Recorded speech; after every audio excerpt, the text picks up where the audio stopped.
EU should immediately forgive Greece's debt. I would like to invite the Prime Minister to begin this debate.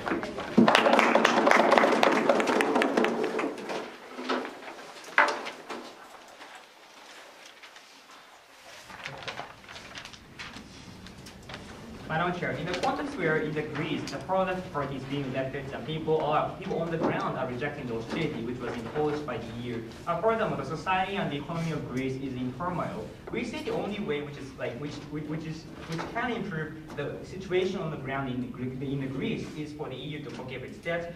Furthermore, it is principally justifiable for the EU to forgive the debt which is the duty of Greece to pay back the debt which they borrowed from the EU. And therefore, we are extremely proud to stand on side affirmative. So the model of affirmative is simple. Just as the motion says, we are going to have EU forgive the debt which is lent to the Greece. And furthermore, we are going to attach the condition, just like the EU does all the time. For example, when they give bailouts to certain countries, the condition needs to take the positive steps in restructuring the economy and the society. And furthermore, develop their, for example, economy, for example, labor market, for example, new businesses, and so on and so forth. And that is a clear and simple model coming from this side of the house. So what I'm going to provide from my first speech is mainly three things. Firstly, I'm going to talk about how there's a desperate need for us to improve the situation of Greece on the ground. I'm going to talk about how they're in turmoil and why it is the best way to solve this intolerable plight of Greece. Secondly, I'm going to talk about how in the long term this leads to the economic restructuring of Greece and how that is beneficial, important.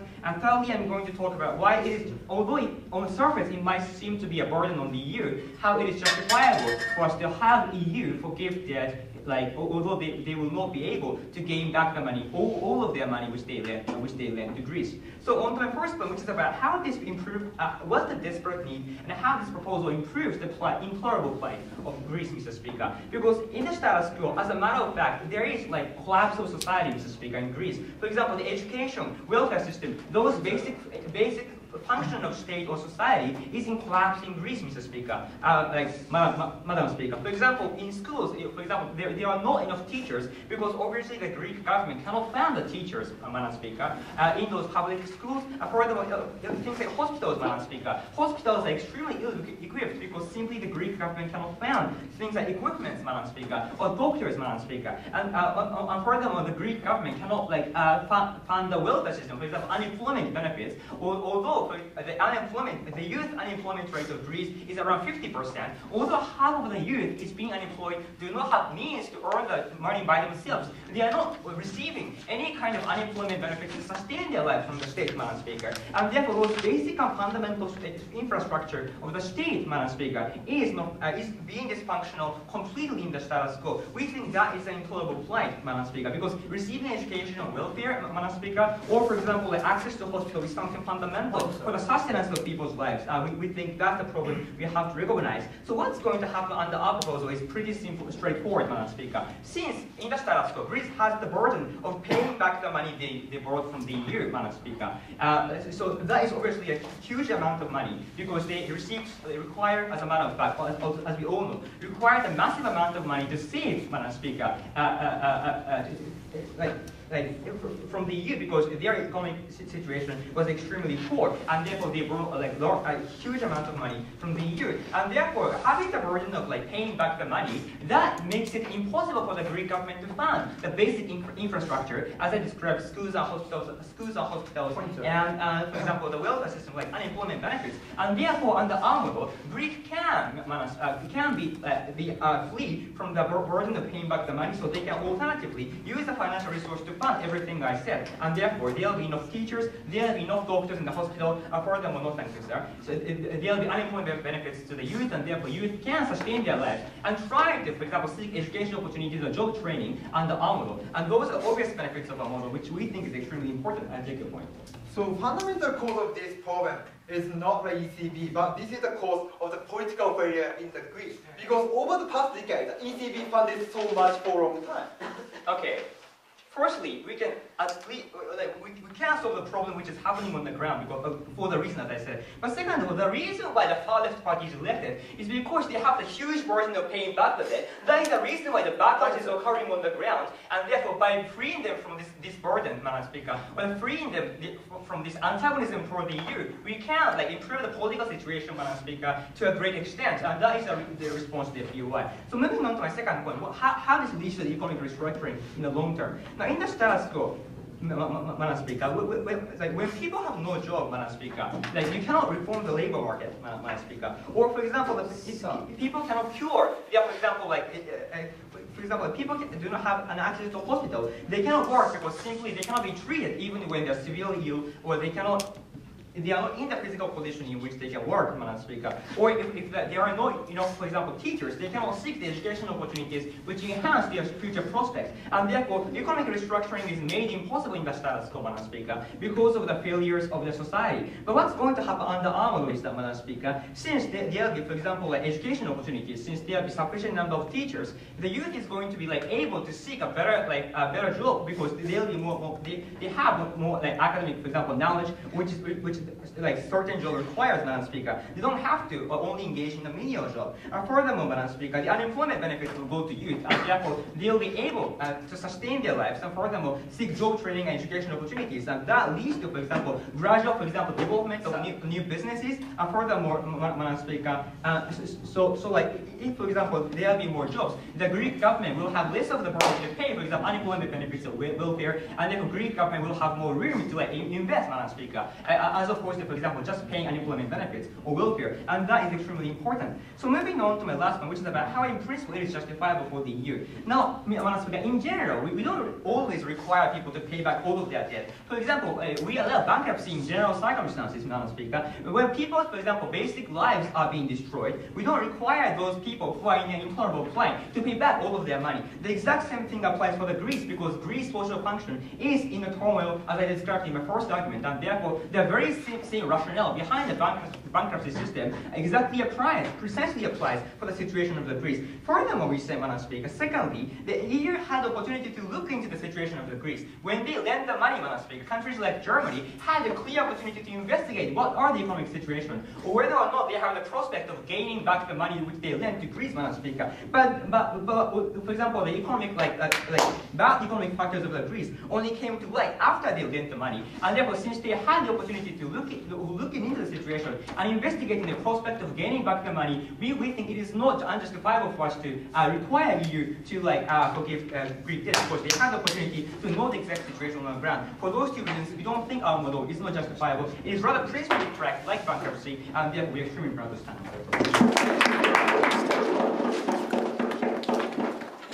Next speaker for a speech, and invite the first speaker to sign off.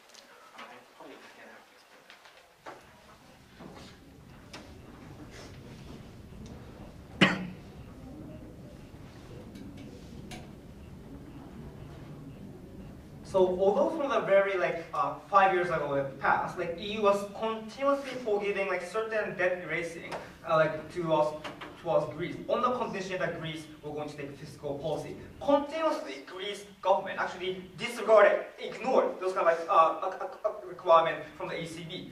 Even though that kind of fiscal policy is based on the rational ideas which are going to lead to the revitalization of the Greek economy at the end of the day. As long as Greece is a member state of the EU, still under their paradigm, we cannot hear any argumentation why EU's responsibility of the Greek as a member states of the EU. They can still actually have like excessive benefit under their paradigm unfairly. We say that this policy is simply going to put the excessive burden upon the shoulder of the EU country, and we say that because as long as there's no clear picture how Greece will even going to revitalize under their paradigm, we say this policy is still counterproductive in terms of stability of the economy in the EU region as a whole. So what kind of model are we going to support under our policy? We support the current requirement done by ECB towards Greece, which we say the imposition of fiscal austerity upon the Greek economy, which is based on the professional calculus done by the ECB countries we have a trust capacity over the quality of policy which is required in the status quo. So responses to our Prime Minister first. He told you mainly, well, there's a desperate need for Greece to actually revitalize the economy in terms of because they're lacking the welfare, teacher, those kind of cases. But as my panelists already pointed out, all those kind of problems was not derived from the negligence by the Germany or the French, but rather actually derived from the political corruption of the Greek government itself. Why they have never ever shown any justification why those kind of domestic failure were going to justify the burden of the EU to take in the first place. But more than that, Mr. Speaker, if they support the current Greek population stance to reject fiscal austerity policy, that is actually contradicts with the current the EU's Greek stance toward the existence of the EU in the first. Because as I've already pointed out, the Greek is already consented to become the member states of the EU. That means that at that point they actually have certain responsibility to follow the policy of the ECB, but we cannot hear any justification why they can reject those kind of responsibility as well. More than that, they told you the model of the economic recovery after taking the proposal, without telling us why the Greek population is so nice and so rational enough to actually revitalize the economy, to be nice to others, or those kind of cases. Because as they are characterized, those kind of Greek population is so irrational to the extent that they want to be massively currently kick out the former president who tried to actually take a fiscal policy in the first place. We cannot hear any realistic characterization from today's proposition. So moving on to the argumentation, I have two argumentation in my speech. Number one, I'm going to talk about to what extent EU's responsibility. EU has responsibility to give help to member states, and why this policy is out of their responsibility in the first place. Number two, I'm talking about the consequence of this policy, how this policy will going to put excessive burden upon the EU economy that will going to actually make the EU economy fragile. So moving on to the policy issue of the clarification of the EU as a collective entity. No, thank you. So we firstly have to recognize EU as a collective entity composed of the various countries. That means each country is already responsible for the stability of the entire collective entity of the EU in the first. That is why we already have ECB, or the EU Parliament in itself, actually, so that each country can take the responsibility of the consequence of the decision in the political field, economical field, which should be shared within the EU field. And more than that, all the member states in the EU in the status quo has already made a decision in the past to enter into the EU, and now already still having a decision to stay in the EU.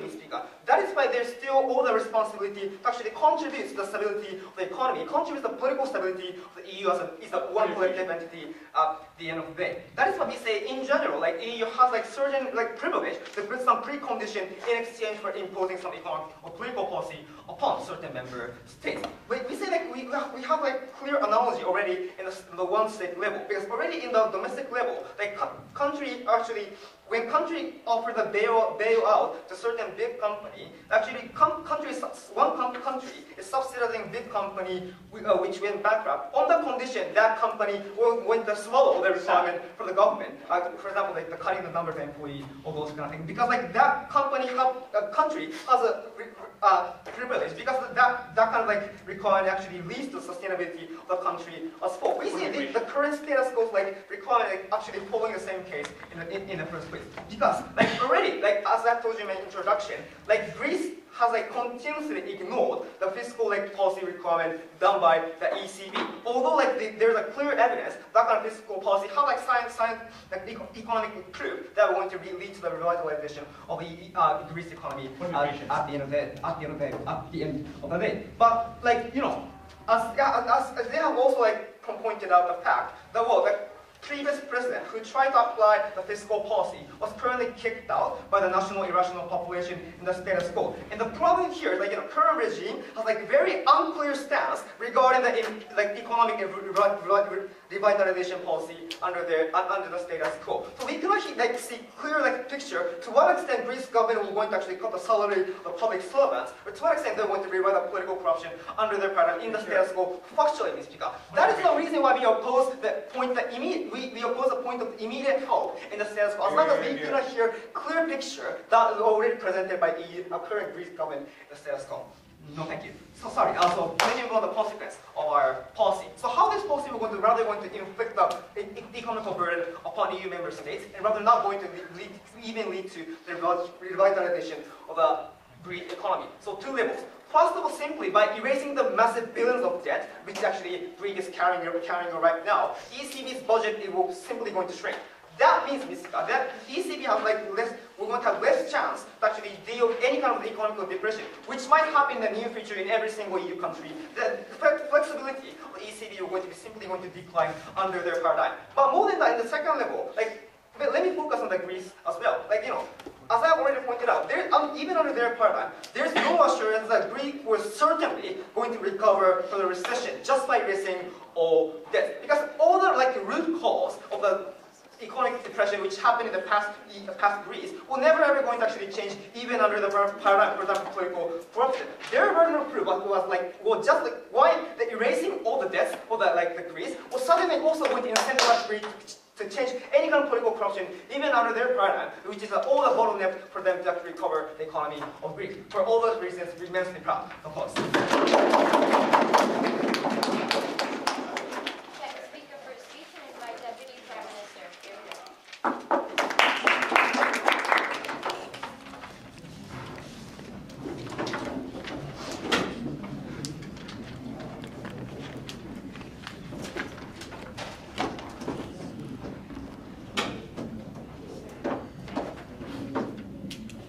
Ladies and gentlemen, I actually work on a bond trading desk that trades EU securities. That's probably why he was too afraid to take a point of information from me. Now, I'm going to first go into some substantive rebuttal. I'll show you why everything that they told you is either factually false or doesn't follow logically. And then I'm going to tell you all of the horrible things that are going to happen to the EU, regardless of what kind of decision Greece makes after this policy is not enforced. First, they told us that we've already done debt forgiveness. This is false. What the EU did was they lent money at low interest rates in order to tide over the Greeks for their creditors. That's not the same as debt forgiveness. Debt forgiveness has never been a policy of the EU up until now. Then they try to tell you, well, Germany has no responsibility for this situation. Not true. When you lend money to someone, you have a number of responsibilities. You have one, a responsibility to do due diligence, to make sure that they're not an irresponsible borrower. And if it's found that you don't do due diligence, you can be financially liable.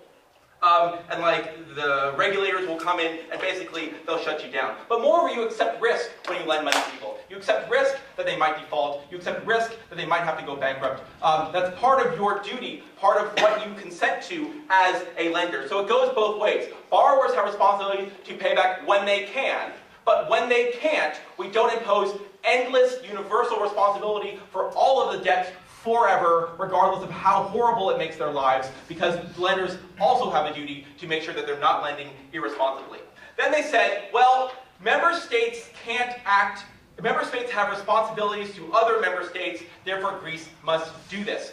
Newsflash, Greece can leave the EU whenever it wants. Greece does not have to have responsibility to other member states. Greece can say, actually, no we don't, we're going to leave the EU and we're not going to be part of your system anymore. So they can't stop Greece from leaving the EU through any policy other than war, given that it's unclear that they have a perpetual or fundamental duty to other EU countries, no matter what sort of treaty they signed in the past.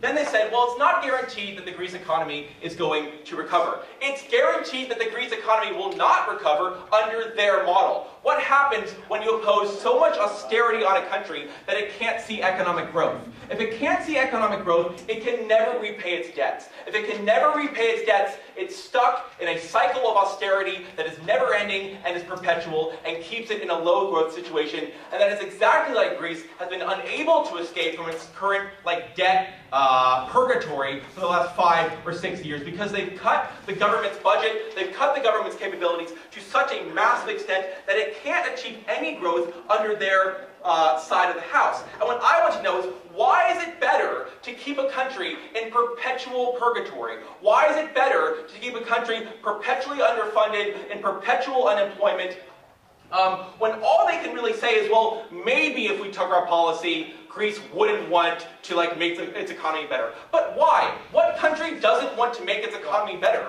What country doesn't want to achieve growth? That's the primary mandate of almost all democratically elected parties in the status quo. And it's precisely because they've opposed austerity that a radical party was elected. If they took away the austerity, that radical party would have no more discourse. They'd probably be voted out, and we'd have moderates back in power who are interested in achieving growth. So they can't achieve anything on their side of the house. Now, what's going to happen if we don't pass this policy? Well, almost certainly Greece will leave the EU because the current situation is untenable. That's why they elected Syriza massively in the last election. And they're talking about stability on the EU. Nothing would be more destabilizing for the EU than if a member state left. What would happen? Well, banks would collapse because they have all this money in Greece and the money is in euros, and suddenly it's not in euros anymore, it's in the drachma. No one knows how to deal with that. Total chaos. Stock markets start going like this because nobody knows what's happening. Volatility goes like this because nobody knows what's happening. We have and then corresponding unemployment in other EU countries. But moreover, it will make it harder for other EU countries to pay back their debts because suddenly EU debt is more risky. Suddenly the euro is not seen as a reliable currency. That means it becomes that much harder for Portugal to pay back its debts. It becomes that much more difficult for Ireland to pay back its debts because they're seen as fundamentally risky once the precedent is set that a country can leave the EU and the EU can do nothing about it. So that fundamentally destabilizes all of these countries in the EU and fundamentally destabilizes the EU as well. But what we tell you is it's possibly as dangerous as if they don't leave after taking this policy. Why? Well, it pushes not only Greece, but other countries in the EU towards radicalization. Massive resentment towards Germany on the ground in Greece. But moreover, when other similar populist movements in Spain see that they can be successful, see that this kind of populist rhetoric works, that these kind of parties stay in power for long periods of time, but moreover, there's a reliable rhetoric that the core countries of the EU are oppressing the southern countries, are oppressing countries like Greece, countries like Spain, countries like Portugal, that adds fuel to the populist rhetoric of other kinds of radical movements in countries like Spain and Portugal and Cyprus.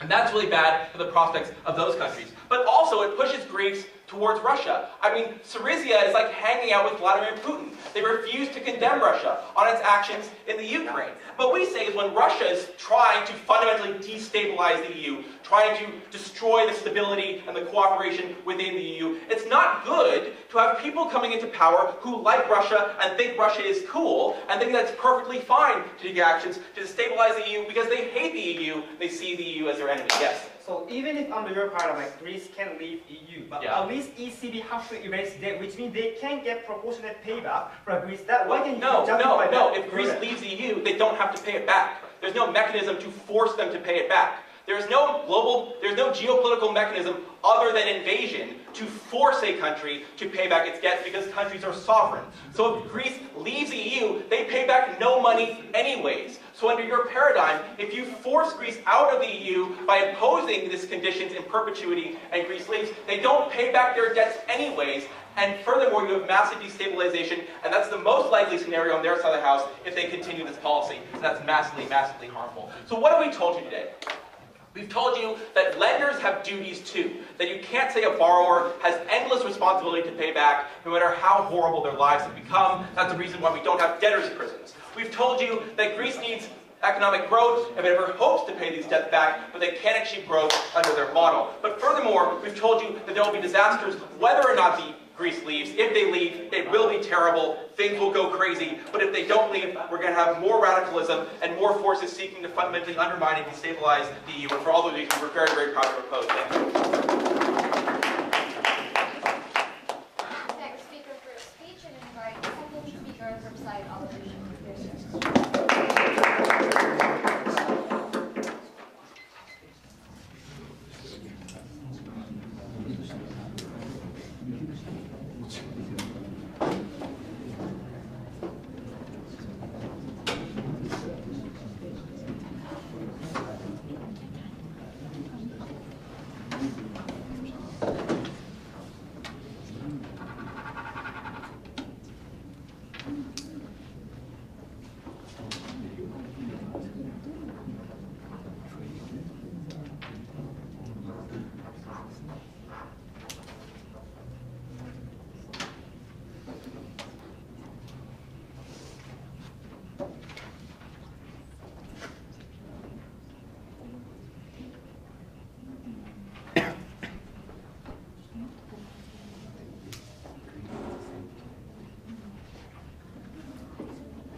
So the problem can be a reason to forgive all the debts of the Greece. The government have to show that how Greece had to, had so, so effective to fix, had so effort to fix the problem and the status quo out of corruption or political corruption, those kind of cases.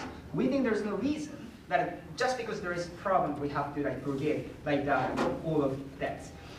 I'm going to talk about two things. Firstly, why even if ECB isn't perfect, given the rebuttal from Deputy Prime Minister, why we oppose all the forgiving all of debts of Greece. Secondly, even if the EU don't forgive all of the debt of Greece, how Greece will recover by themselves, remaining within the EU, and why under government's model that will not be achieved, but under our model it will achieve.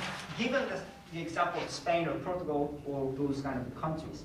But for that several votes. So firstly, to the Prime Minister, the principle from Prime Minister is firstly bankruptcy. But we think this is not analogous because two rebuttals. Firstly, the EU, never bankrupt, but you never bankrupt in the first place. Secondly, relation is different. For example, the citizens and the country to the EU and Greece. We think there's not so much burden or obligation of EU to so much care about the Greece in the first place. And secondly, they say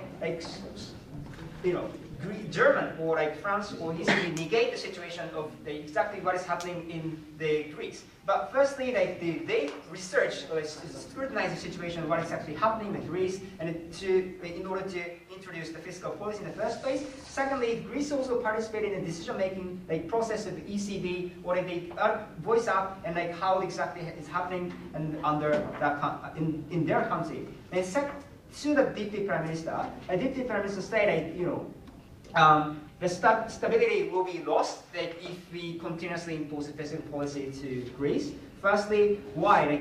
They never explain why Greece have so much incentive to suddenly leave from the EU just because they have an obligation to pay back. Secondly, thank you. Because given the examples of Spain or Portugal, which are successful countries to pay back to some extent continuously, we think that the Greece have also incentive to remain because there is a benefit to that country. Take a point of information. No, thank you. Lastly, they say Russia tried to destabilize the EU and then by getting the Greece, but without telling us why the Greece have incentive to go to Russia in the first place. Secondly, we think that Russia does not so much want attention with the EU, and we think that why they have so much incentive to particularly try to get the Greece in the first place. They never explain that point. So on to my first substantive, even if this isn't perfect, there's no burden or responsibility of EU to forgive all of them. Madam Speaker, Deputy Prime Minister said Germans somehow negate or the German or the lender have some responsibility. We not negate or deny that responsibility of lender. But even if that cannot be a reason because ECB has been helping a lot for several decades to Greece. Speaker, but the situation hasn't been fixed or even hasn't been slightly or marginally improved. That means the ECB isn't so much responsible to be blamed. We think that's the burden. It should be more on the Greece. That means there's no reason to forgive all of that in the first place. And secondly, that's the burden of government to prove why there's a burden on the EU to forgive all of the debt, though Greece is also responsible actor. Having clarified onto my second issue about even if the EU don't forgive all of debt of Greece, how Greece will recover by themselves. So, give an example of Spain and Portugal or Italy. We think that Greece can cut the additional cost of necessary costs. For example, cost of a pension, or they cut the wage of the public servants. Those kind of cases later. We think that Greece have a possibility they were able to cut those additional costs to the extent that the Greece can protect minimum line or minimum level to care people. We think that given the context, like that, like former political, former cabinets of Greece, those kind of cases, that surely that Greece mismanaged their policy. We think that's the burden, responsibility of Greece. But we think that under our model, at least the Greece have to follow the fiscal policy at the end of the day or anyway, and give up or change the incentive to follow the EU in order to consistently get the benefit from EU. We think that's we think that under God's model, Greece won't recover by themselves. Firstly, they never explained the process, and secondly, they NATO told us there's more has to occur, and more has to occur. And that is why the failure of fiscal policy can be attributed to can be attributed fully to EU, and also Greece yeah, that is why. But before that, yes. Yeah, so Spain and Portugal have 25% youth unemployment. Is that a healthy recovery? Gradually changing, gradually improving. We think that's a benefit, but that's a successful example relatively compared to Greece. We think that Greece can do that. Even if the Greece cannot do that, they have to explain reversely why the Greece can do that under their model. So that is why even if fiscal policy isn't perfect or creates some sacrifice the problem presented by side affirmative, it cannot be a reason to forgive all debts.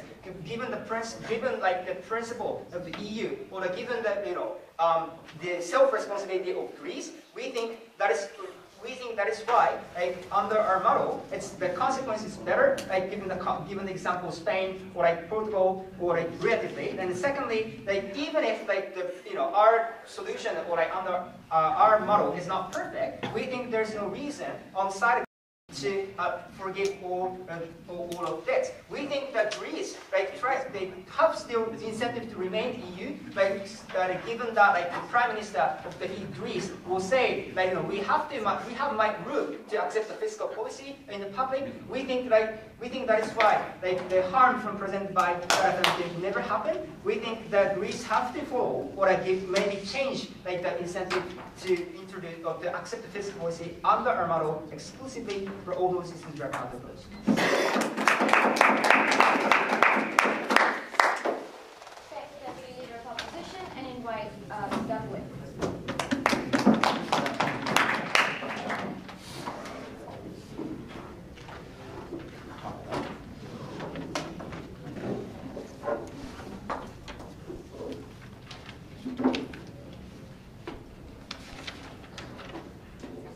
Thank you, Madam Speaker.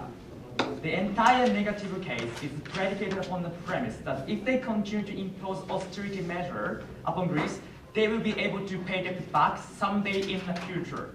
We believe if you continue to impose austerity, you continue to exacerbate the economic disparity there, you will structurally, systematically perpetuate the financial desperation and pandemonium that Greece is confronting in the status quo. We haven't heard any mechanism with which continuation of austerity will healthily or sufficiently enable Greece to pay debt back in the future. Not the burdens of on their side of the house. Our burden is not to show that we can ensure the perfect growth, but our burden is to show that the desperation that EU is confronting in the status quo is sufficiently serious enough to merit the criterion of forgiveness and bankruptcy. That's what we are trying to prove with practicality and a principle justification. Based on the framework, I'm going to examine 3 criteria with which we can evaluate the debate so far. First of all, simply impact over the Greece. Second of all, the moral obligation of the EU as a rendered. Third of all, the impact over the EU. Let's move on to the first criteria about the impact over the Greece. Impact over the Greece. So 3 levels of rebuttals to the other side of the house. Number 1, what they say is that political corruption inside Greece is the cause of all problems of desperation. What kind of corruption are you talking about? The reason why far-left populist is elected by the public in the status quo is because of desperation in the first place, right? Because of the desperation, public and voters elect far-left populists to begin with. Thereby, if you continue to impose austerity measure, you rather exacerbate the situation, you rather intensify the antagonism the public already embraces in the status quo. Thereby, your approach will rather exacerbate the political corruption that you are talking about. Second of all, the premise of the other side of the house is that Greece will be able to pay debt back someday in the future, right? But as I said in my introduction, if you impose austerity measure, you continue this with the current unemployment rate of 50% that might be used because there's no immediate fiscal measure or economic measure that can be implementable by the government in Greece. Thereby, we don't believe your approach will be any way better off. Number three, what the deputy explained is the mismanagement of a policy will be likely to happen on our side of the house. Therefore, it's better to follow austerity measure.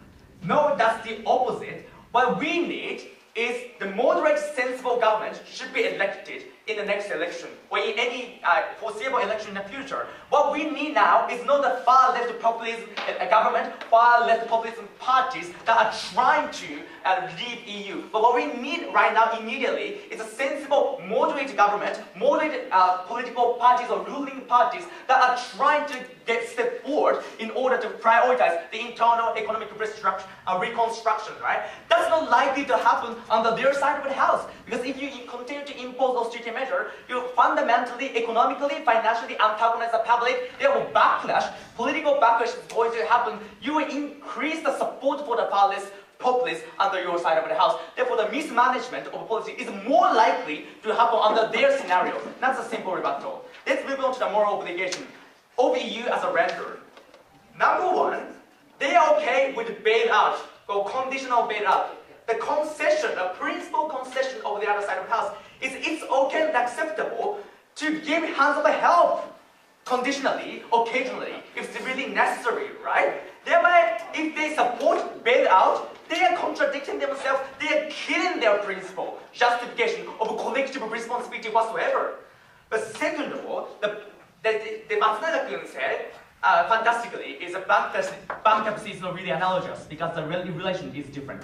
No, even usual bankruptcy, the relation is between lender and borrower, even like a private individual. It's exactly the same, that you rent money and Greece borrow. What we'd like to point out is, as a lender, Germany also neglected their obligation to investigate the financial status of Greece. If you lend money to someone, you also have an obligation or responsibility to check the financial capability, to check the physical conditions foreseeably in the future. Because Germany and EU neglected their own obligation, it's so unfair for them to impose the perfect burden upon the shoulders of Greece as it is. That's the principal justification that my partner explained today that they completely neglected. Number three, what the leader said is current regime stance is unclear. Well, we make it clear on our side of the house under our model, because one, our model is conditional. Two, after taking our proposal, the government will have incentive to clarify their stance in order to get votes, in order to be elected at the election. Thereby, if we take this proposal, the EU government, Greece government doesn't have to, spend their money for paper. Thereby, they can alternatively utilize their money. Therefore, the candidates in election have a political incentive to clarify the use of money, use of alternative money for financial resources for any purposes. I will take Matsunaga. Where is the guarantee that other party will be elected? Because if we forgive all that to Greece, they can, for example, increase the wage of public servants again or again. No. That kind of thing. The guarantee or evidence from what we would like to prove is that austerity measure is a fundamental cause that you support because it's actively, exacerbating the situation because it's fundamentally about the cost of cut or cut off everything as much as possible, right? We are more than happy to oppose that kind of policy in order to save the money so that can be alternatively used for any other things. Finally, impact over the EU. The two scenarios, when Greece leaves EU or when Greece doesn't leave EU. They say, what's the incentive for Greece to leave EU? There are lots of incentives because radical political backlash happening in the status quo now in EU. That's why left party is elected by the public. More than that, why it's bad when Greece leaves EU? Because when Greece leaves EU, then Greece will not pay money back to EU, right? So it's better to make them stay inside EU by forgiving debt, because anyway they cannot pay back money, right? So comparatively it's better for Greece to stay there rather than just living there and neglecting their own obligation to pay money back. But second of all, even if EU and Greece stays inside the EU, that's still problematic because it has conducted a ripple effects over other countries in terms of populism movement, in terms of radical rhetoric abused by countries like Spain or any other small and medium-sized countries inside the EU. So for the reasons, as long as they cannot show their own solvency to the problem, then we are happy to win the debate. Thank you. Take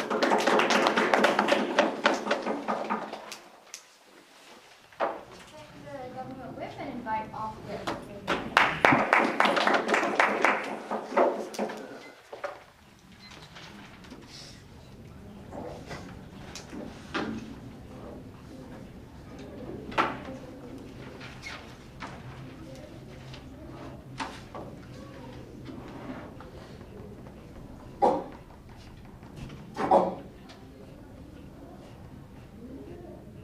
Madam Chair, this is quite unfair burden imposement upon outside the house by saying this is a burden to show why under our model the Greece can pay back perfectly for the future. Because even under their model, they admit this is impossible for Greece to pay back all of the debt. Which means the first thing, the burden of outside the house is winning the point of principle to the extent why the European Union do not have any responsibility to extend the financial assistance to the Greece. And secondly, we are winning the debate on the basis of the possibility of the recovery. We gave you a lot of examples, such as Spain, like Portuguese, that comparatively these nations are actually improving their economic status at the same way of the Greece. That is why we are already winning the debate. So go on to the crisis. The first I like to analyze the extent of the responsibility from the European Union, the why European Union do not have any additional responsibility to cancel these debts. And secondly, I'd like to talk about the pragmatic consequence of this policy, why under our model, the Greece as well as the European Union can be better off. So go on to the first issue about the responsibility. Madam Chair, they talked about how, like the case of bankruptcy, upon when these country is desperate, it is fine to forgive the debt. Couple of remarks. The first thing, the example of bankruptcy is not analogous on two levels. The first thing, the Greece is not completely bankrupted even just at all. Even though this is very huge burden for Greece to pay back this Greece, they actually admit the market exists, the working force exists. Just saying this number is limited, which means this situation is not completely bankrupted. That is why this is not analogous to this extent. And second level, we believe even in the case of bankruptcy, we never forgive all of the debt. It is just like the partial forgiveness. They still have to pay back the rest of the debt. That is the question they have to answer. It's why this is analogous to the extent they are able to cancel all of the debt. We are not talking about the partial debt. They have to explain why this is extended to all the level. The second rebuttal to their case is this principle is actually predicated upon the assumption like after forgiving the debt, the country will improve itself. But we argue this is not the case. And third rebuttal to this argument is this is very contradictory because on the one side, the Prime Minister says EU is more obliged to forgive. But on the other, the Deputy Prime Minister come up and say, it's fine for the Greece to leave the European Union if you disagree with the forgiveness, which is true, right? If it is the case, even if European Union actually forgive the debt, there is no benefit whatsoever returned back to the European Union, which means they are actually contradicting to themselves. So what we told you is more realistic and reasonable. The first thing, we believe there is no responsibility for the European Union to extend the financial assistance. The first, this is actually not the failure of the ECB or entire European Union, but it is actually the failure of the Greece. For example, the Greece have paid tons of salary for the public servants even after they received the financial assistance. Or the Spain or Italy actually improved themselves by the same fiscal austerity even if it is not the perfect. Which means, because other countries are succeeding, we don't believe this is the entire failure of the European Union. And moreover, that even if there is somehow failure of the ECB or entire European Union, the premise of the European Union is not prioritize one particular specific member, but prioritize entire stable society. Which means that when you cancel the debt from the Greece, the entire economy is going to be exacerbated under their model. That is why as a European Union, we have to prioritize entire stability of the European Union as well. No, thank you. The third level is if you lend the money, there is a responsibility under this for the lender without telling us to what extent the responsibility exists. But to rebuttal to their case. So firstly, they never explain why it extends to all the debt. We argue this is not the all of the debt. This is the partial amount of the debt. And second rebuttal to their case is the distinction between the ordinary lender, such as individual bank, and ECB. ECB is actually responsible for other lenders, such as Spain and Portugal, which means we cannot impose specific responsibility upon the ECB to prioritize Greece, because ECB is also responsible for other actors, which means there is a clear distinction between their analogy and the ECB. That is why their rebuttal never starts. Yes. Yeah, so if you are perfectly fine with partial forgiveness, doesn't that undermine all of your arguments about fundamental responsibility? No, we are not actually supporting the partial cancelling the debt. We argue the analogy they gave us is just applicable to the partial burden forgiveness. Their analogy is not applicable to all of the cancel. This is the nuance of our argument. So thank you. So go on to the second issue about the pragmatic consequences of this policy. So firstly, we argue how the recovery is actually possible or under scenario. Also, even if this is not the case, we are very happy to agree upon on the principle level. So argument from government is very straightforward. If the European Union erases the burden, suddenly economy gonna be improved in Greece.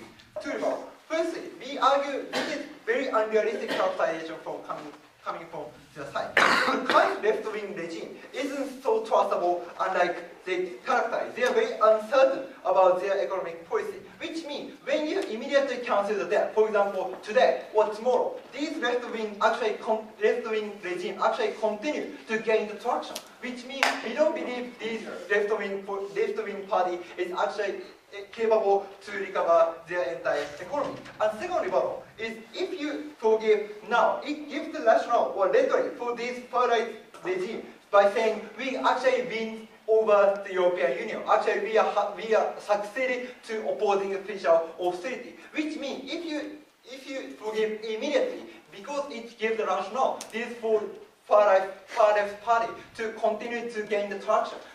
This mismanagement gonna be exacerbated under their model. This is much more dangerous because we argue this failure of the political arena is actually the fundamental reason for the Greece to be corrupted right now. Which means if the political situation gonna be more unstable under their model, this is much more dangerous for the European Union to continue their financial assistance. That is why under our model, we are very happy to continue the financial assistance to the extent that Greece will continue to the fiscal austerity. That is why we should win this battle.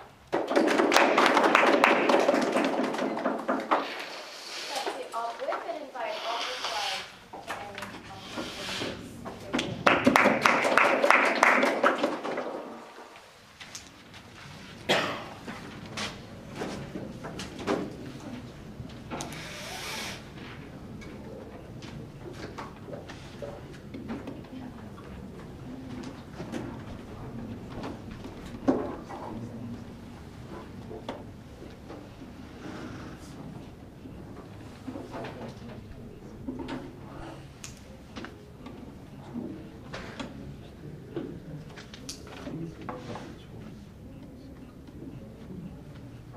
So two issues in my speech. First of all, I'm going to talk about the issue of the Greece economy. Number two, I'm going to talk about EU's responsibility. So first, on the issue of Greece. So under which manner we can secure the more safer and better economic recovery regarding the fiscal policy under a paradigm and their own.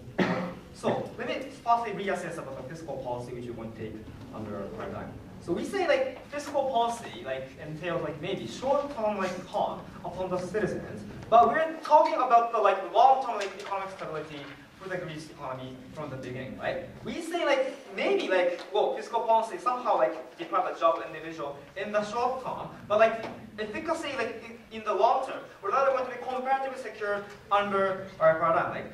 Because especially my DLO presented example of the recovery of the Spain or the Italy, how like the fiscal policy directly incentivized their government actually taking the more effective policy to recover the economy from the beginning. Only response from the government, like the pinpoint of information coming from affirmative, was to say, well, still 25% of unemployment does exist in Italy. But we say, at least comparatively, that helped Spain, Italy economy due to the existence of fiscal policy. They never ever negated the direct efficacy of fiscal policy in the first place.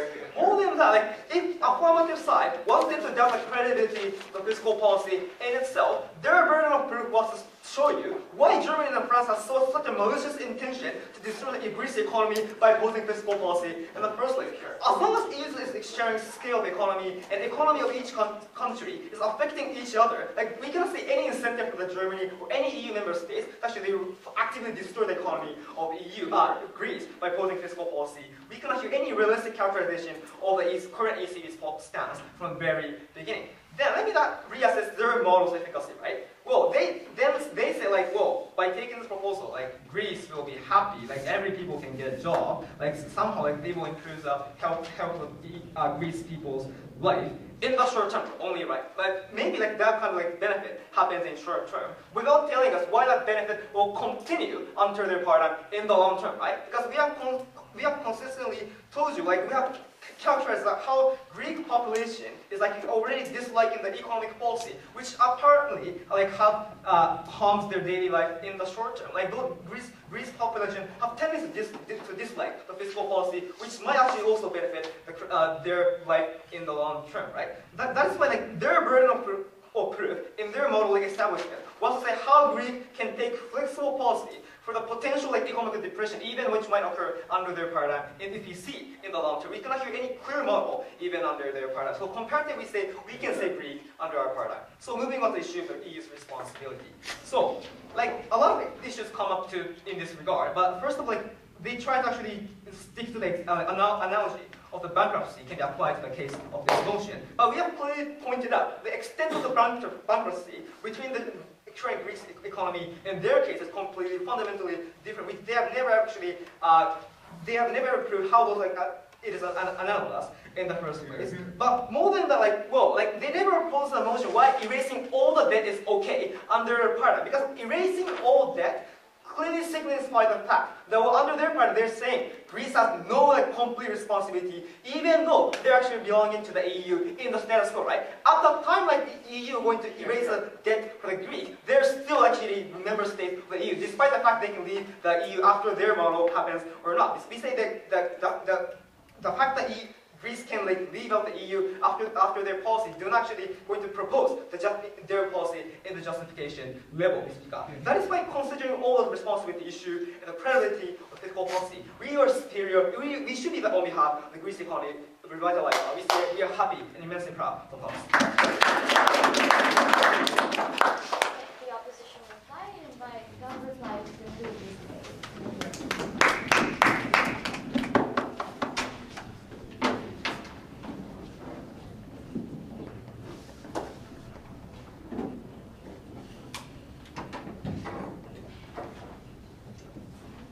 So I'm a bit confused about what they want to achieve here, because Cohn in his speech said, well, it's not our burden to show that we can guarantee economic growth, and it's not our burden to show that we can guarantee that they can actually pay their debts back. So if they can't guarantee that the Greeks will actually pay their debts back, what's the meaning of this responsibility? Surely the responsibility lies in paying back the debts to your creditors.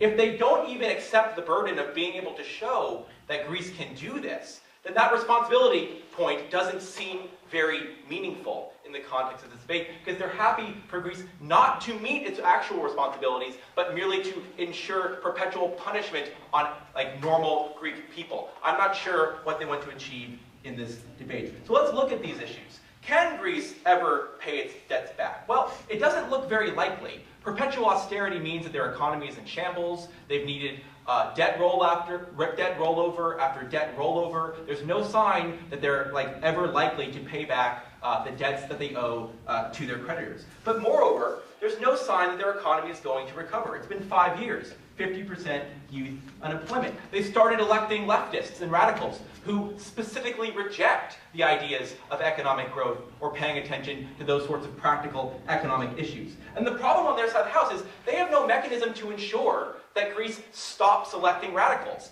They can't invade Greece and impose technocrats. This isn't Iraq. So under their side of the house, we're just going to have more and more radicals in power for long periods of time. On our side of the house, it's far more likely that the Greek people elect moderates, because the very reason they elected the radicals was because they hated the austerity and they hated the way that the Troika was treating their country. So it's far more likely on our side of the house that we get moderates, and therefore it's far more likely on our side of the house that we get economic growth, because moderates tend to care about those sorts of nice, practical things. And then I found this very interesting. Their first speaker, the majority of his case, was about the stability of the EU. And they just dropped that argumentation completely after my speech because I obliterated them. They never addressed the issue of stability again. They never addressed the idea that Greece might just leave the EU. The only thing they said is, well, we don't know why they would leave. They elected a party who specifically said they wanted to leave the EU unless austerity was dropped. Clearly, the Greek people do want to leave the EU if this policy is not taken. Now, if that happens, EU stability will be massively destroyed. I mean, if that happens, there will just be chaos. So if in their first speech they say, we care about EU stability, and we care about making sure that the EU is stable and there's economic prosperity, their own position massively undermines that by increasing the chance that Greece leaves. But moreover, if Greece leaves, they're not going to pay this money back anyways. So the responsibility point isn't really supported on their side of the house. If what they want is Greece to fulfill its responsibilities by paying back its debts on time and in full to their creditors, that's just not going to happen on their side of the house. So you can say, well, in principle, we need to say that they should do it and act as if they should do it. But why? If it hurts people, if it makes people unemployed, if it makes people suffer, if it turns Greece into an economic disaster zone, why is that so important? Why is that more important than the suffering of real people? They never gave us that rationale either. And so what we told you is, they said, oh, well, this will just empower radicals. Well, the radicals are in power now. It's not clear that, possibly it could empower radicals in the future is that bad, because, they're in power now, and they're going to stay in power unless we change this. So what have we told you? I mean, we've told you very, very reasonably that this will allow Greece to get back on its feet. It will allow the lives of real people in Greece to improve. We've told you that there is precedent for not imposing eternal debt burdens on people. But furthermore, we've shown you that this brings moderates back into power and therefore makes growth far more likely on our side of the house than on their side of the house. For all those reasons, we're very, very proud to propose. Thank you.